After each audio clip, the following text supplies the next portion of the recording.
नमस्कार, मैं राय सिंह थ्राण। आप लगातार देख रहे हैं डीएच लाइव न्यूज।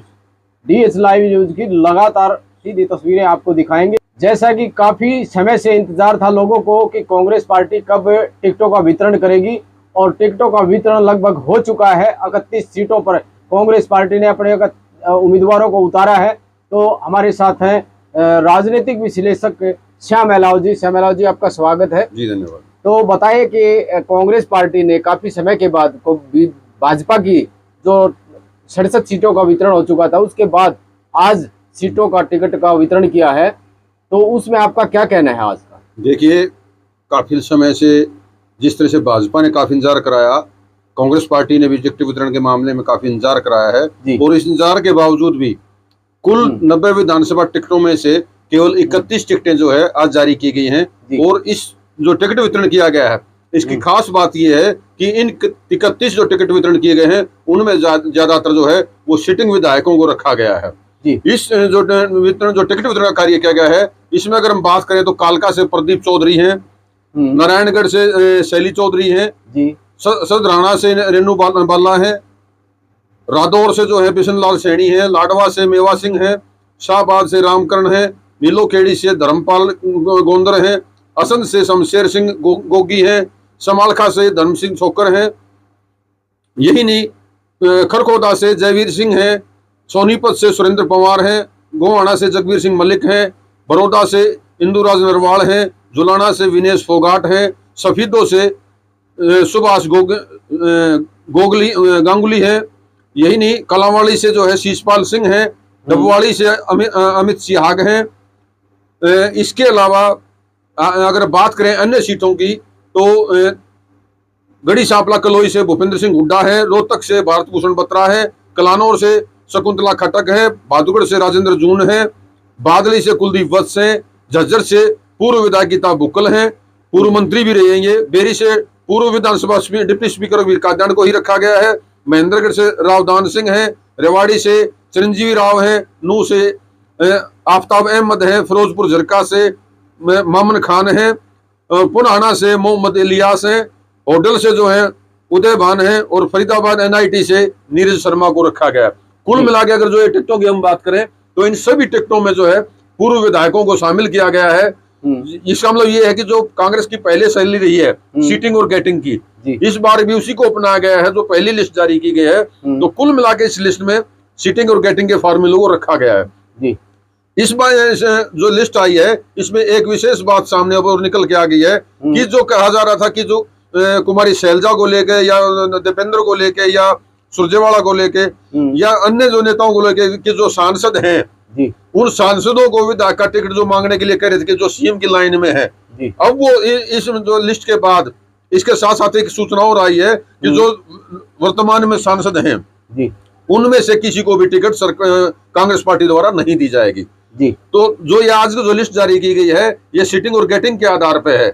इसको लेके जो है काफी उहापोह स्थिति थी लोगों में, जो है ये देखने को मिल रहा था कि क्या स्थितियां रहेंगी, क्या उसके नतीजे रहेंगे, क्या परिणाम रहेंगे जो टिकटें बढ़ती हैं। ये अब आने वाला समय बताएगा कि कांग्रेस पार्टी और बीजेपी के बीच क्या रणनीति है और वो किस रणनीति से आपस में जो है इस चुनाव को लड़ते हैं। जी तो कहीं ना कहीं कांग्रेस ने कहीं किसी भी व्यक्ति को नाराज नहीं किया, क्योंकि आज जो बीजेपी में भगदड़ मची हुई है वो चीज लेकर के कांग्रेस में क्या देखने को मिलेगी? देखिए, नाराजगी तो जरूर निकल के आएगी, क्योंकि कांग्रेस पार्टी ने करीब 2500 से ज्यादा जो है आवेदन मांगे थे, आवेदन गए हैं जो कांग्रेस पार्टी द्वारा मांगे गए थे कि जो टिकट पे चुनाव लड़ना चाहते हैं वो जनरल सीट के जो कैटेगरी के लोग हैं वो 20,000 रुपए की फीस देकर जो है आवेदन कर सकते हैं, और एससी कैटेगरी के जो लोग हैं वो 5,000 रुपए के शुल्क के साथ आवेदन कर सकते हैं। तो जो टिकटार्थियों का जो बड़ा आंकड़ा है 25,000 सॉरी 2,500 का, वो जो 2,500 का आंकड़ा है वो कहीं ना कहीं नाराजगी तो आएगी, इसमें कोई दो राय नहीं है। नाराजगी तो देखने को मिलेगी, लेकिन ये नाराजगी कितनी होती है कितनी नहीं होती है आने वाला वक्त बताएगा। लेकिन जो आपने कहा कि भारतीय जनता पार्टी की जो चुनाव की जो टिकटें डिक्लेयर हुई उसमें जो विरोध के शोर निकल के आए और कुछ ही मिनटों में या कुछ ही घंटों में हजारों में जो इस्तीफे जो है कार्यकारिणियों के, जिला कार्यकारिणी थी से वो ब्लॉक कार्यकारिणी थी, अनेक कार्यकारिणियों के पूरी कार्यकारिणी जो है इस्तीफा देगी, जैसे कि सोनीपत की थी। हाँ या अन्य कई डिस्ट्रिक्टों की दीजिए कि एक सेल की जो है पूरी कार्यकारिणी इस्तीफा देगी, जी। तो ये स्थिति जो है कांग्रेस में नहीं आएगी, जहां तक मैं मानता हूं। उसका कारण है कांग्रेस पार्टी और भारतीय जनता पार्टी के बीच आज चुनाव जो है वो एक विशेष मोड़ पर है। आम जो विभिन्न जो सर्वे हैं, मीडिया के हैं, चाहे सर्वे एजेंसियों के हैं, चाहे न्यूज चैनल्स के हैं, चाहे अखबारों के हैं, उन सर्वे में एक बेस बना हुआ है। एक जो नेताओं का रुझान है कांग्रेस पार्टी की तरफ, सभी पार्टियां छोड़ छोड़ के कांग्रेस में आ रहे थे। ये जो एक चीज है, ये एक पॉजिटिव मैसेज दे रही है कांग्रेस पार्टी की तरफ कि आने वाले समय में कांग्रेस की सरकार बन रही है। और जैसे सर्वे मैंने आपको बताया कि विभिन्न सर्वे में 55 से 60 सीटें दिखाई जा रही हैं कांग्रेस पार्टी की।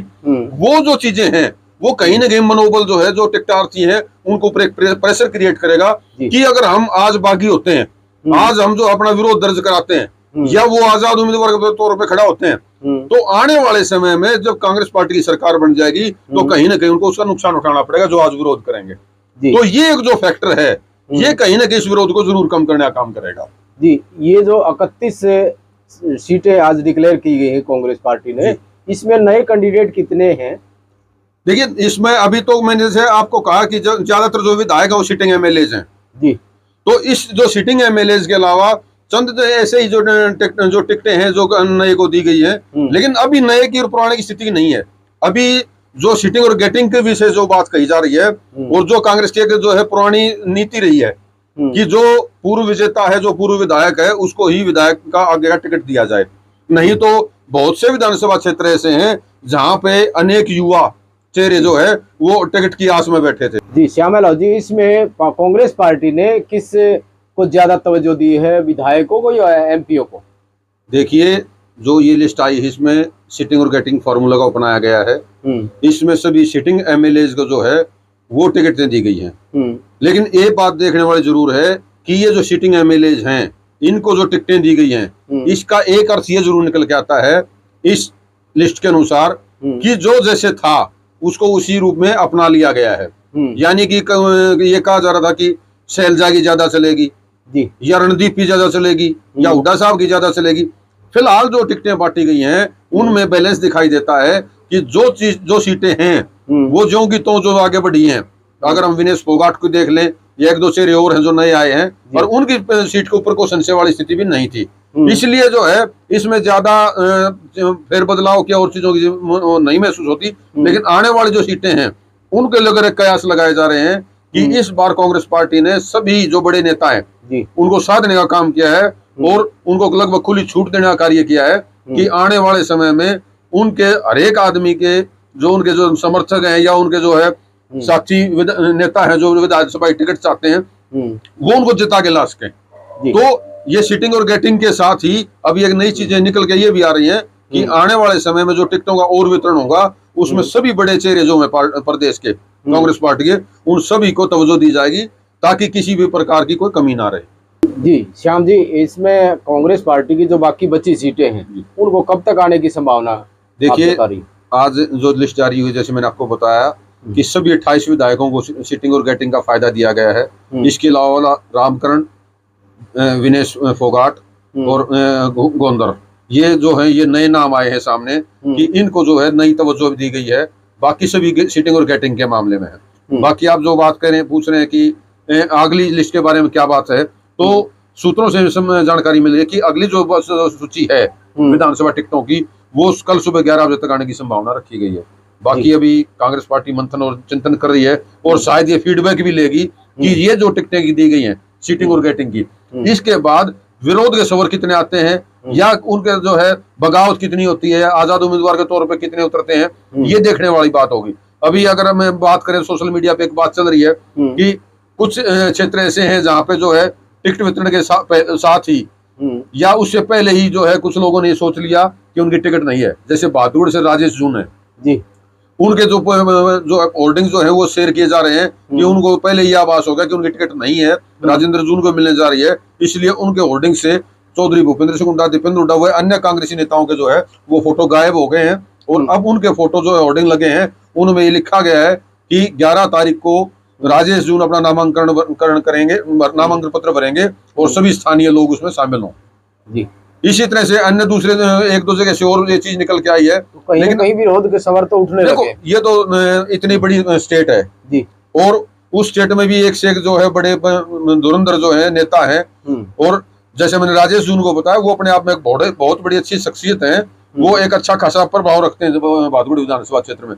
तो ये सब स्वाभाविक है, जो बड़े कद्दावर नेता हैं जिनका अपना एक वोट बैंक है, वो कहीं ना कहीं कांग्रेस से भी बागी होंगे और वो भी चुनाव मैदान में उतरने की संभावनाएं है। तो ये तो बगावत होने की संभावना है, क्योंकि 90 सीटों पर 2500 लोगों के टिकट की दावेदारी, तो ये तो स्वाभाविक सी चीज है कि इस तरह की जो है बगावत होना, ये कोई बड़ी बात नहीं। लेकिन बीजेपी की तुलना में कांग्रेस में उतनी बड़ी बगावत मुझे नहीं लगती। जी, तो ये थे हमारे साथ श्यामल राउत, राजनीतिक विश्लेषक। तो कल हम आपको अगली वीडियो में हम आपको जरूर दिखाएंगे कि कांग्रेस पार्टी की जो बाकी 25 टिकटें हैं उनका वितरण होगा। आज इस वीडियो में आप लगातार हमारे साथ बने रहिए और देखते रहिए कि किस विधायक को किस क्षेत्र से टिकट मिली है। तो अगली वीडियो में हम आपको कांग्रेस की जो बाकी बची सीटें हैं उनका विश्लेषण जरूर करेंगे, जरूर दिखाएंगे, आप तक पहुंचाएंगे। लगातार हमारे साथ बने रहिए, देखते रहिए DH लाइव न्यूज। धन्यवाद।